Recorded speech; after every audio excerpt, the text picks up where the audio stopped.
Bonaire ha registrado un crecimiento del turismo durante el luna de May 2026. Según cifra non preliminar de Tourism Corporation Bonaire, e isla ha recibido 5.201 visitantes de over, con un aumento de 1,6%, cual 239 más comparado con luna de May de año pasado.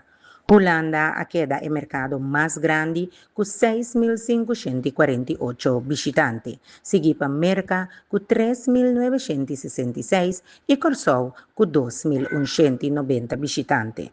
Parte mayor de visitantes ha venido para vacaciones, mientras que Sambuya sigue un motor importante, especialmente para el mercado americano, más que mitad de visitantes a hospedar en hotel.